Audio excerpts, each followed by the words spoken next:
Lo que escuché en una nota de voz oculta cambió todo. Creía saber la verdad sobre nuestra amistad, pero esa grabación puso en duda años de confianza y me obligó a enfrentar un pasado incómodo. Hace poco me topé con algo que me dejó paralizado por un rato, una nota de voz sin reproducir que estaba guardada en mi WhatsApp. La había visto antes sin atreverse a abrirla, como quien deja una caja cerrada en un cajón esperando el valor para mirar dentro. La encontré al desempacar, después de la mudanza, y por primera vez pensé que esa grabación podía explicar todo lo que se rompió entre nosotros. No era solo curiosidad, era la posibilidad de entender por qué alguien que me llamó su mejor terminó respondiendo con un seco «ok», cuando le dije que me iba. Decidí que era momento de enfrentar eso, aunque no sabía si estaba listo para las respuestas. Hace tiempo, durante la pandemia, conocí a alguien por medio de mi hermano. Todo empezó en una noche sencilla. Fuimos a su casa, nos sentamos en la sala, y entre risas llegaron su hermana, su mamá y una amiga mía. No recuerdo exactamente cómo terminamos improvisando botanas con lo que había en la habitación, pero sí recuerdo la sensación de que, sin planearlo, encajamos. Esa noche fue el origen de una amistad que no pasó a romance, pero que para mí significó mucho. Después de esa primera vez empezamos a hablar con regularidad. Intercambiábamos mensajes y llamadas, no todo el tiempo pero sí lo suficiente como para saber que había interés y cuidado. Salíamos a cenar de vez en cuando, nos veíamos al menos una vez por semana cuando podía, y la confianza creció rápido. Me ayudó a buscar un cuarto cuando tuve problemas en casa, me brindó un lugar para dormir cuando mis turnos se complicaban y, en general, fue quien estuvo conmigo en los momentos malos. Yo no era alguien dado a declarar mis sentimientos. Nunca fui de decir gracias con palabras grandilocuentes ni de abrirme con facilidad. Por lo general, mostraba mi aprecio con acciones, ayudándole con algo del trabajo, arreglando una bombilla, llevando comida. Para ella esas acciones parecían suficientes, o al menos las aceptaba con la misma naturalidad con la que me abría la puerta de su casa. En un punto ella llegó a decirme que yo era su mejor, y yo lo escuché sin saber exactamente qué decir. Con el tiempo, sin embargo, empezamos a distanciarnos. Hubo un periodo de casi un año donde casi no hablamos. Luego, como si alguien hubiera pulsado un botón, la amistad volvió con fuerza, salíamos más, conversábamos y todo parecía volver a su lugar. Pero había una grieta que crecía en silencio, yo respondía menos. No era por maldad, era por costumbre, por no saber cómo manejar conversaciones profundas, por prioridad de trabajo o simplemente por no saber abrir la boca. Esa falta de reciprocidad fue una gota que, con el tiempo, empezó a tallar una fisura. Cuando la comunicación empezó a reducirse, ella fue la que tomó la iniciativa en la mayoría de las veces. De cada 10 llamadas, quizá 9 venían de ella. Al principio lo agradecí, pensaba que alguien tenía que tirar del hilo. Pero con el paso del tiempo esa dinámica generó resentimiento sin que yo lo advirtiera. Las conversaciones empezaron a ser más cortas, las respuestas más secas y el tono cambió. A mí me costaba ver que mi silencio la estaba lastimando. Hace aproximadamente un año y medio fue la última vez que hablamos como antes. Las últimas llamadas se sintieron forzadas, saludos cortos, respuestas monótonas y una química que se había ido. Yo intentaba retomar pero terminábamos discutiendo por culpa de esa dinámica. Ella decía que siempre era quien hablaba y si yo no respondía no tenía por qué intentarlo. Yo me defendía diciendo que no era así, que no sabía cómo decir las cosas. No supimos cerrar la distancia y eso nos dejó con palabras sin decir. 6 meses atrás tomé la decisión de mudarme a otro estado, a unas 8 horas de distancia. Pensé que el cambio sería sano, un nuevo lugar, gente nueva y la posibilidad de desprenderme de lo que me hacía mal. Le mandé un mensaje para contarle y su respuesta fue un lacónico «ok». Esa palabra, escrita en una línea, fue como una puerta que se cerró de golpe. Me dolió más de lo que esperaba. La dejé estar, la distancia me dio excusas para no insistir, y yo usé esas excusas para no enfrentar lo que en realidad me daba miedo, admitir que estaba perdiendo algo que no supe agradecer como correspondía. Al desempacar en la nueva habitación encontré una carpeta que no recordaba haber guardado. Dentro había capturas de pantalla de conversaciones, algunos mensajes señalados y una nota de voz suya que yo había dejado sin reproducir. Esa carpeta quedó encima de la mesa durante días, la veía cada mañana y la apartaba con la misma inseguridad con la que se apartan recuerdos incómodos. Me sentía cobarde por no darle play y, al mismo tiempo, tenía la sensación de que si la escuchaba todo cambiaría de forma irreversible.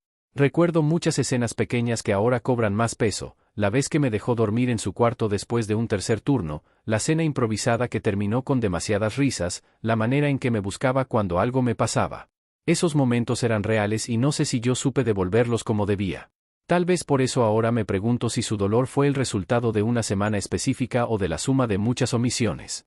En mi cabeza repaso conversaciones antiguas tratando de encontrar el punto exacto en que todo se torció. A veces pienso que todo pudo haber sido un malentendido que se alimentó solo, como un rumor que nadie decidió desmentir. Otras veces pienso que hubo una cosa puntual que yo ni siquiera recuerdo, pero que ella guardó como prueba de que yo no estaba ahí cuando debía. Esa incertidumbre es la que me consume, no saber si actué mal o si simplemente hubo una lectura equivocada de mis silencios. No entiendo por qué te alejaste, me preguntó una vez cuando las cosas se tensaron. No supe cómo hacerlo, le dije. Entonces deberías haber buscado la manera, contestó ella. ¿Y cómo se hace eso?, pregunté, porque de verdad no lo sabía. Esas líneas quedaron guardadas como evidencia de lo torpe que puedo ser hablando de lo que siento. La carpeta me enfrentó a la posibilidad de que hubiera interpretaciones de mis actos que yo jamás imaginé. Me daba miedo reproducir la nota porque temía escuchar algo que confirmara que la culpa era mía, o peor, algo que mostrara que lo que yo creía haber hecho no fue suficiente para ella. También existía la posibilidad contraria, que la grabación no dijera lo que yo pensaba y dejara claro que había otros factores que la llevaron a cerrarse. Ambas opciones me parecían peligrosas. En momentos de lucidez me digo que lo más honesto sería reproducir la nota, escucharla y asumir lo que venga. En otros momentos prefiero la comodidad de no saber, la posibilidad de sostener una imagen menos dolorosa de lo que pasó.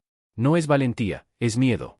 Me doy cuenta de que una amistad también puede romperse por omisión, por no exponer el error a la luz para poder arreglarlo. Eso, si lo pienso bien, es quizá lo más triste, que la falta de comunicación mató algo que tenía un valor real. He pensado en mandarle un mensaje explicando que a mí me costaba decir las cosas, que lo siento por mis silencios, y que no fue por desprecio sino por miedo de no saber qué palabras usar. También he inventado en mi cabeza respuestas suyas que justifican su distancia. En muchas de esas versiones ella me recrimina por no haber sido claro, en otras, me cuenta que hubo una conversación con alguien más que le hizo dudar de mí. No sé cuál es la verdad y eso me obliga a estar en un limbo incómodo. Me pregunto si contar esto en público tiene sentido. Parte de mí quiere hacerlo porque necesito contrapesar mi propia cobardía con responsabilidad. Si me equivoco, quiero que al menos conste que intenté arreglarlo. Parte de mí lo ve como una oportunidad para pedir consejos. ¿Vale la pena volver a hablar? ¿Se puede recuperar algo así sin humillaciones ni promesas vacías?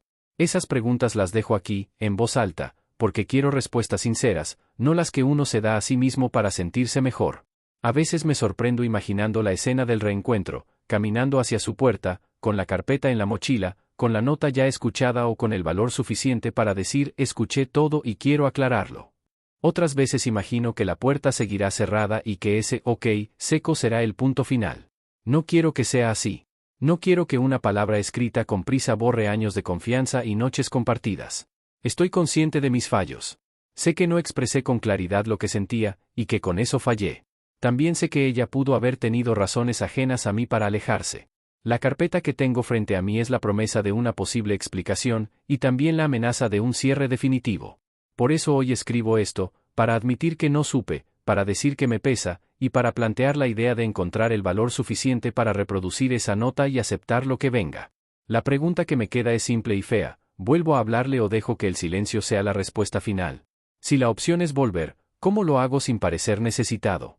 Si la opción es no insistir, ¿cómo cargo con la duda de no haber intentado todo? No tengo una respuesta clara, pero sé que vivir con la incertidumbre me pesa más que la vergüenza de quedar mal. Por eso estoy a punto de decidir, reproducir la nota y, si hace falta, viajar un fin de semana para hablar en persona. No lo he hecho todavía. No lo hago porque una parte de mí teme lo que escuchará. Pero otra parte me impulsa a no dejar que una amistad termine por el efecto secundario de mi propio silencio. A quienes leen esto, les pregunto sin rodeos, ¿ustedes qué harían en mi lugar? ¿Hacen falta palabras grandiosas o basta con decir, lo siento, y escuchar? Yo sé que debería ser capaz de más y quizá por eso comparto esto. No busco lástima, busco perspectiva. Si alguno pasó por algo similar y recuperó la relación, quiero saber cómo lo hicieron. Si no, también quiero saber cómo siguieron adelante. Al final del día lo que tengo claro es esto: la nota de voz está ahí, esperando a que decida si la escucho o no. Esa decisión define si me quedo con la duda o si, por miserable que sea, me enfrento a lo que hice o a lo que pensé que hice. Por ahora esto queda abierto, como el día en que nos conocimos, con la diferencia de que aquella noche no sabíamos lo que vendría, y hoy sí lo sé, que cada silencio pesa, y que yo tengo que aprender a poner palabras donde antes creía que bastaban las acciones.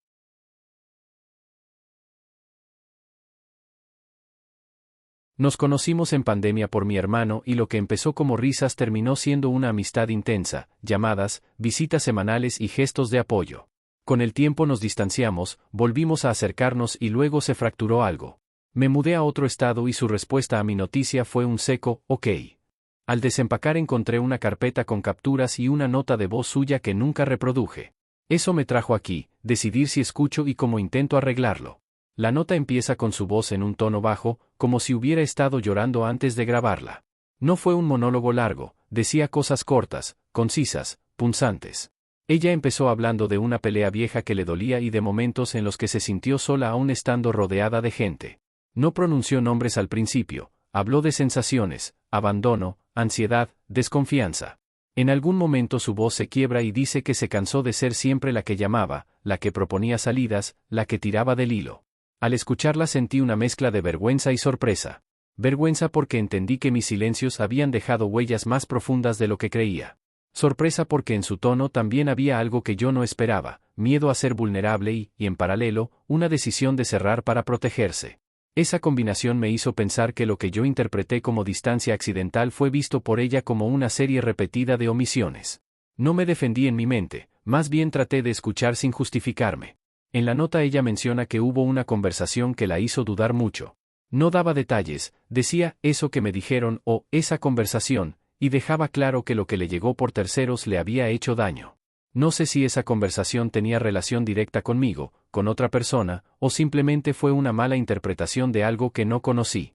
Esa parte fue, para mí, una de las más inquietantes, la idea de que mi reputación en su círculo pudo haber cambiado por un rumor o por un malentendido. No voy a reproducir palabra por palabra lo que dijo, porque no quiero hacer un espectáculo de algo que fue íntimo.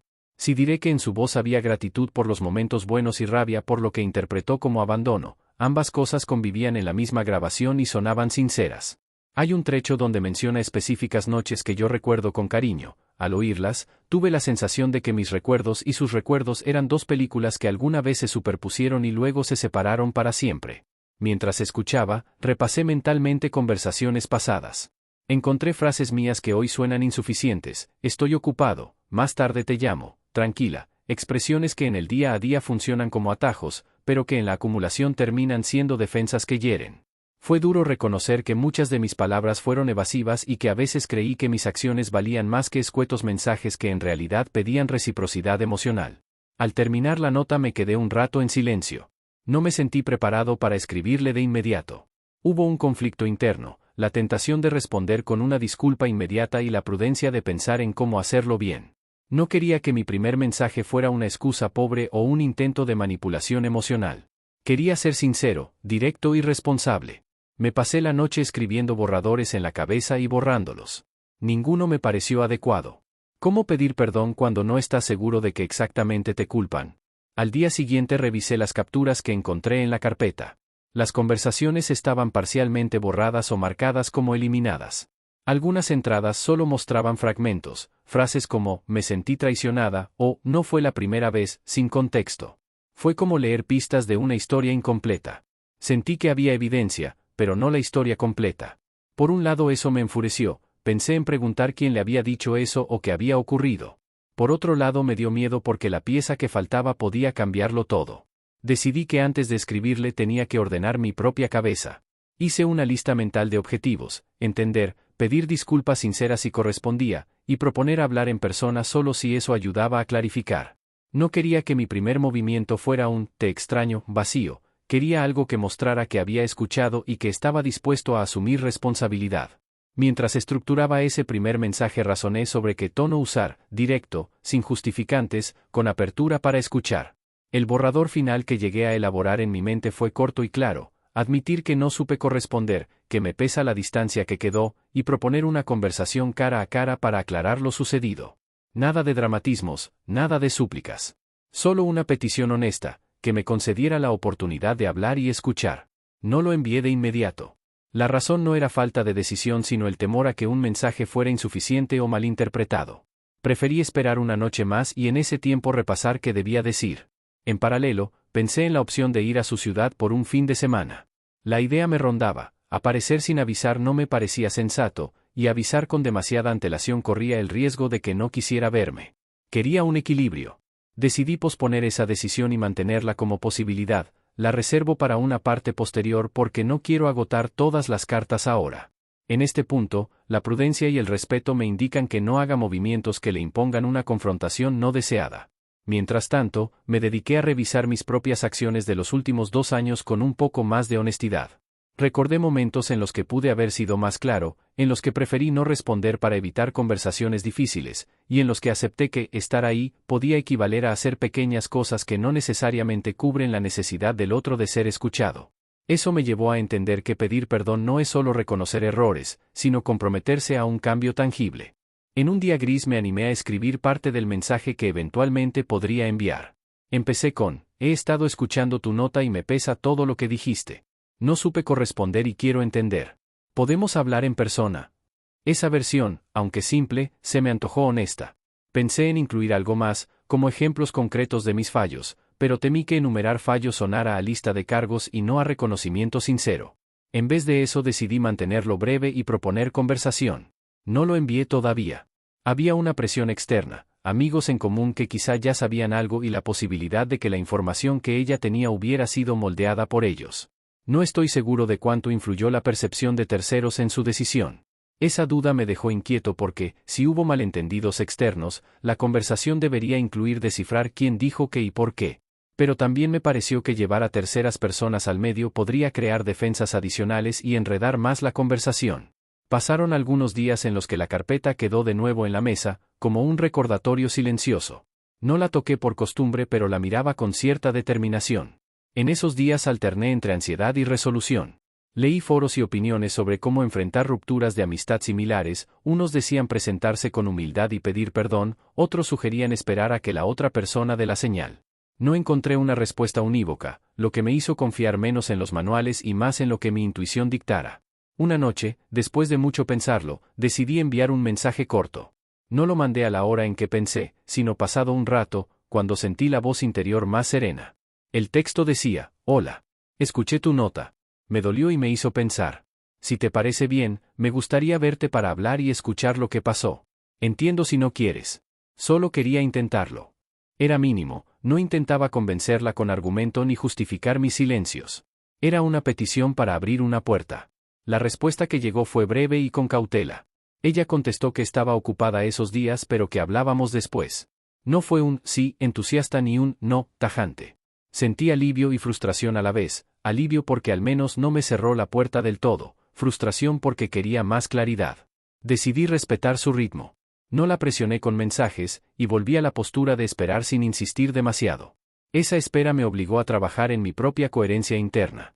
No quería que mi intento de reconciliación fuera un gesto equívoco.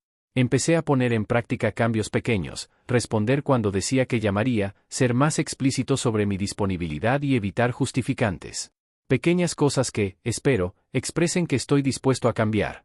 Lo hago no solo para ella, sino para no repetir patrones. Esto es parte de lo que espero que una conversación real confirme, que ambos podamos reconocer fallos y construir nuevas reglas. Mientras tanto, tuve miedo de que el resto de las capturas guardadas en la carpeta contuvieran pruebas contundentes que hicieran imposible cualquier vuelta. Por eso, decidí no hurgar más por el momento. Creo que en este punto escuchar su versión en persona tiene más sentido que armar una teoría a partir de fragmentos. No descarto abrirlas después, pero prefiero que el primer acercamiento sea humano, no una exhibición de evidencias. Sigo sin tener respuestas completas. Lo que sí tengo es un primer paso: escuché la nota y ofrecí hablar. A partir de ahí, el camino depende de cómo ella quiera proceder. Por ahora me conformo con haber dejado claro que escuché y que estoy dispuesto a enfrentar lo que sea necesario para aclarar el daño. No sé si volverá a ser como antes, pero sé que quedarme callado no ayuda. Pensé en pedirle también un espacio para poner las cosas en claro con alguien de confianza presente, un mediador que ayudara a preguntar sin que todo se volviera una vorágine de reproches. No porque quiera llevar testigos a una discusión íntima, sino porque a veces la presencia de una tercera persona ayuda a regular el tono y evitar que las emociones tomen decisiones por nosotros. No he propuesto eso todavía, lo guardé como opción remota por si las cosas se enredan. Tuve una conversación honesta con otra amiga que ha pasado por reconciliaciones difíciles. Me dijo que la paciencia es clave y que muchas veces uno necesita demostrar con acciones más que con palabras. Me sugirió también pequeñas prácticas, acordar llamadas semanales donde se hable de temas reales, no solo pasar el rato, confirmar planes y cumplirlos, y, sobre todo, ser explícito cuando algo molesta para evitar que se acumule silencio. Tomé nota mental de esas prácticas y las empecé a aplicar en mi día a día. Hubo un día en que, por nervios, casi mando un mensaje extenso explicando cada detalle. Me contuve. Me di cuenta de que explicar no siempre es lo mismo que escuchar. La nota de voz me mostró su versión y, por primera vez, el eje de la conversación debía ser lo que ella sintió, no mi necesidad de ser defendido. Aún así, me costó mantener la calma. Me sorprendí reaccionando a fragmentos que creía interpretables y tuve que recordarme que el objetivo era entender, no justificar. Mientras esperaba, recordé pequeñas escenas que la nota mencionaba, una tarde en la que me quedé dormido después del trabajo y no respondí sus mensajes, otra vez que cancelé una salida a última hora, momentos en los que preferí no hablar por evitar conflicto. Ver esos episodios uno detrás de otro me hizo entender cómo se construye una sensación de abandono. No todos esos actos eran malicia, pero acumulados hicieron daño. También pensé en el rol de la distancia física. Mudarse cambió mi disponibilidad y mi forma de estar. A veces la gente interpreta la distancia como una falta de prioridad. Eso puede ser real, sobre todo si no se trabaja la comunicación. Por eso ahora intento ser más explícito con mis tiempos y mis límites. Prefiero explicar que estoy ausente por trabajo y acordar una hora para hablar que dejar mensajes sin responder. Las semanas pasaron y mantuve un ritmo de cambios pequeños y sostenidos. No es un montaje, es una intención real de ser coherente. Llamé a personas que había dejado en visto, respondí mensajes que había postergado y propuse planes cortos que cumplí. Estos cambios son la base mínima que creo que puedo mostrar si la conversación con ella llega a darse. No garantizan el resultado, pero sí sirven para sostener una disculpa que no suene hueca. Recordé también lo que aprendí en terapia años atrás, que el orgullo muchas veces se disfraza de prudencia y nos impide pedir perdón. Revisé mi orgullo y lo dejé a un lado en la práctica diaria. Admitir errores es incómodo, pero más incómodo es vivir con la duda de no haber intentado todo. Ese pensamiento me empujó a no postergar más comunicaciones importantes. En un momento, por la tensión, le escribí de forma breve, lo siento. Fue simple, pero necesario. No esperaba que eso arreglara nada por sí solo, pero sí que marcara el inicio de una intención. Al cabo de un mes desde que escuché la nota, me escribió con un mensaje más abierto, propuso vernos en un lugar neutral y corto, para conversar. No fue un acuerdo inmediato de reconciliación, pero sí una ventana. Acepté. En la próxima parte contaré cómo fue ese encuentro, qué dijo, qué entendí y qué propusimos para el futuro. Por ahora, cierro esta actualización agradeciendo a quienes me leyeron y compartieron consejos. Seguiré aquí intentando ser más claro con mis palabras y prestar atención cuando alguien me lo pide.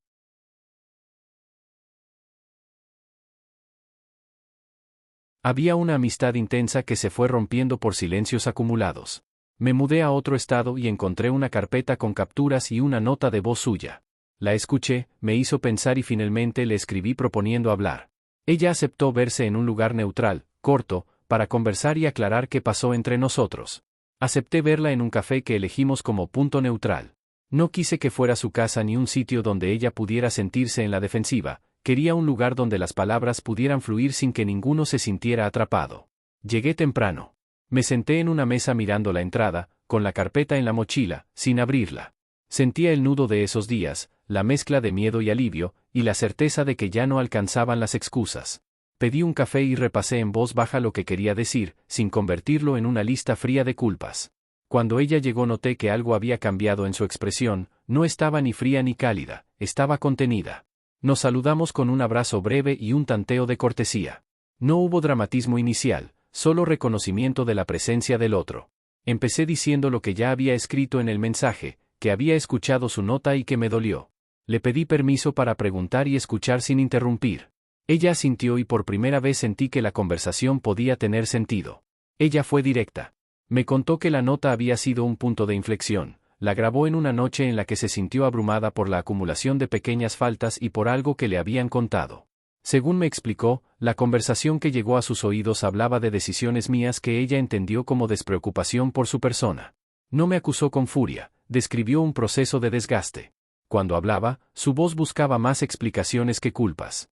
Me contó fechas concretas y escenas puntuales que resonaron conmigo por su exactitud. Le pedí que me contara lo que le habían dicho y mencionó el nombre de alguien que no imaginé, una amiga nuestra en cuyo juicio yo nunca desconfié. Según su relato, esa amiga le comentó un rumor mal entendido sobre una situación en la que aparecía otro nombre. Me quedé quieto, no porque la acusación fuera real sino porque el canal por el que llegó la información mostró una fragilidad en el círculo. Le expliqué que mucho de lo que la gente repite llega deformado por interpretaciones apresuradas y que nunca pensé que algo así se convertiría en una prueba en su cabeza. Ella abrió su corazón con cosas que no imaginé y, en paralelo, me pidió espacios de explicación. Le expliqué, sin justificarme, que mi silencio no fue desprecio sino incapacidad para articular lo que sentía, una torpeza para comunicar que terminó pareciendo indiferencia. No busqué excusas, dije hechos, que trabajaba a turnos, que a veces me dormía sin contestar y que muchas veces preferí no responder para evitar una confrontación que pensaba no resolvería nada. Reconocí que esas razones no borran la sensación que causaron y que esa omisión fue una forma de abandono para ella. En un momento ella mencionó una noche en la que me confía a su madre sobre un problema y al día siguiente su madre replicó algo que, fuera de contexto, se interpretó mal. Esa pieza cuadró en mi cabeza como un rompecabezas que por fin encontraba una figura. No justificaba todo, pero sí explicaba por qué ciertas palabras llegaron con esa carga. Le pedí disculpas por no haber aclarado lo que se dijo ni por no haberle ofrecido un espacio para preguntar. Ella aceptó la disculpa con una mirada que mezclaba cansancio y alivio. Cuando la conversación empezó a bajar el volumen emocional, propuse que estructuráramos una forma de reconstrucción, no volver a la normalidad de un día para otro, sino acordar pasos concretos. Sugerí llamadas semanales cortas para hablar de lo que importa y no solo para pasar el rato, acordar respuestas mínimas en días de trabajo para no dejar incertidumbres, y, si algo molestaba, nombrarlo en ese momento en vez de acumular. Ella aceptó con reservas, pero dijo que valoraba la intención. Le pregunté qué le haría sentir más segura y propuso acciones concretas que yo pude anotar. En el encuentro también salió a la luz una verdad que me sorprendió. Ella había sentido que ser la que siempre cuidaba la relación la dejaba en una posición de vulnerabilidad perpetua.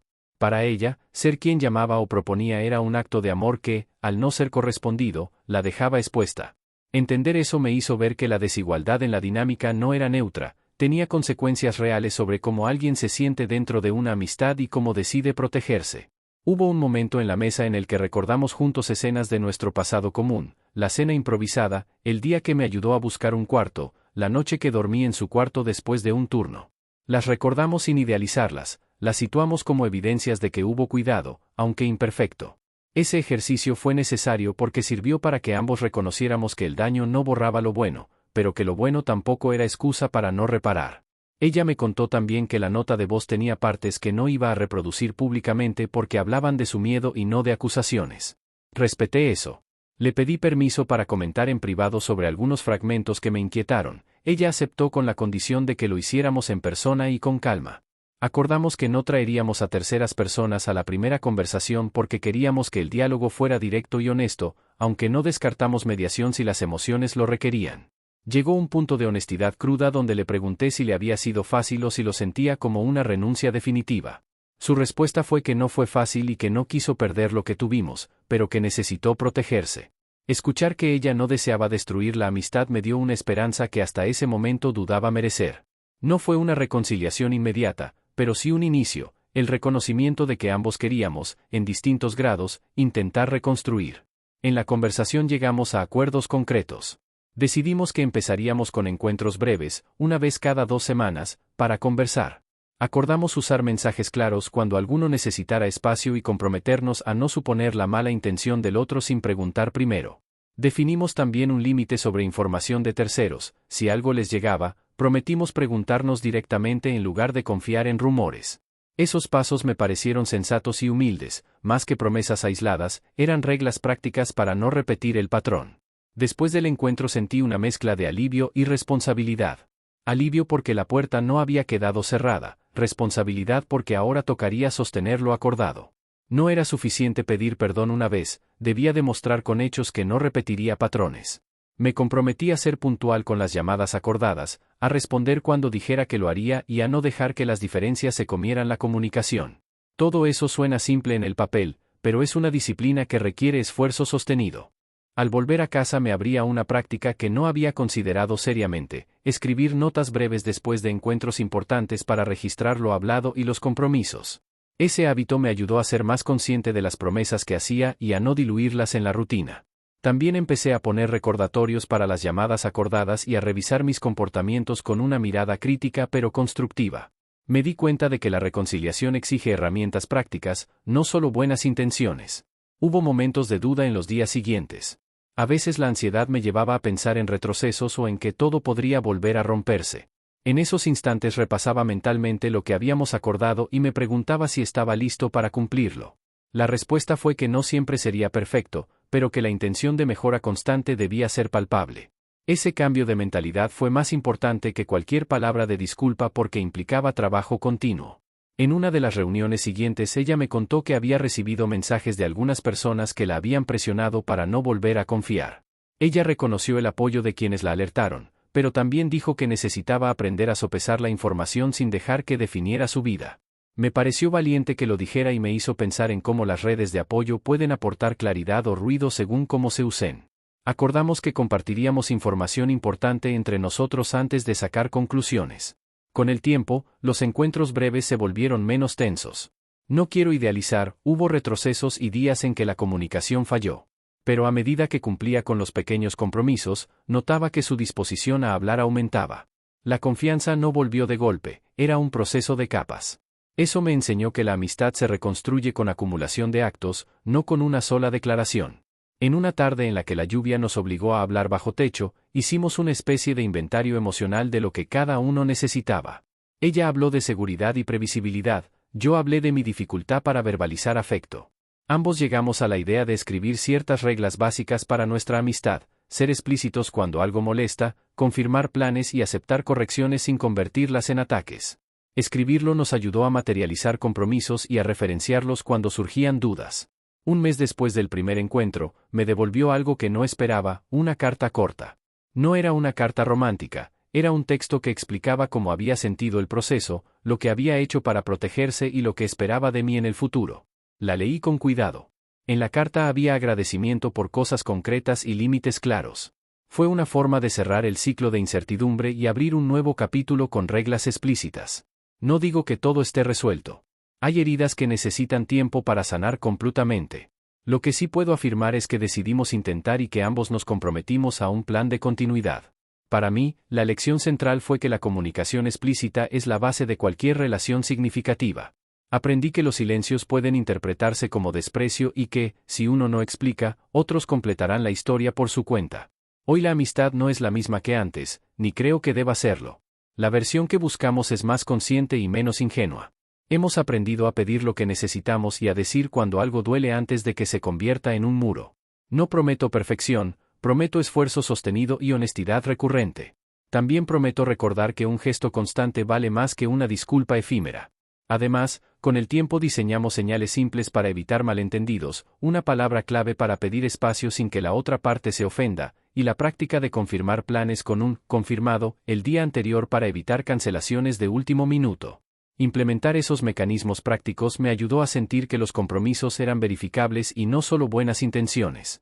También acordamos que, cuando uno de los dos sintiera que algo escalaría, podríamos pausar la conversación y retomarla en un momento más tranquilo. Otra cosa que cambió fue mi forma de explicar mi trabajo y mis horarios. Antes daba respuestas vagas, ahora envío un mensaje con franjas horarias claras y propongo una ventana para hablar. Eso hizo que ella dejara de interpretar mi ausencia como desinterés. Además, empecé a preguntar por las pequeñas cosas que antes daba por sentado, cómo fue su día, si algo la preocupaba, preguntas concretas que demuestran atención real y que no dependen de grandes gestos. En una de las charlas nos reímos por lo absurdo de varias peleas antiguas que, al recordarlas, parecían menos graves. Fue liberador ver que la risa podía volver a aparecer y que la tensión no tenía que ser la única emoción entre nosotros. Aún así, respetamos que la risa no borraba todo. Era parte de un tejido nuevo que debía tejerse despacio. También aprendí a pedir retroalimentación. Le pedí que me señalara cuando algo le molestara de forma directa en vez de acumularlo. Ese cambio de paradigma fue clave, dejar de asumir y preguntar. No es una fórmula mágica, pero sí una práctica que reduce la probabilidad de futuros malos entendidos. Hoy, cuando recuerdo cómo empezó todo, no lo veo como un fracaso definitivo sino como una lección. La amistad que tenemos es más consciente, y eso la hace distinta. No prometo que todo será perfecto, pero sí que habré hecho lo posible por no repetir los mismos errores. Confío en que, con tiempo y constancia, la confianza se fortalecerá. Si te gustó esta historia, no olvides dar like, suscribirte, compartir y comentar. Gracias por tu atención.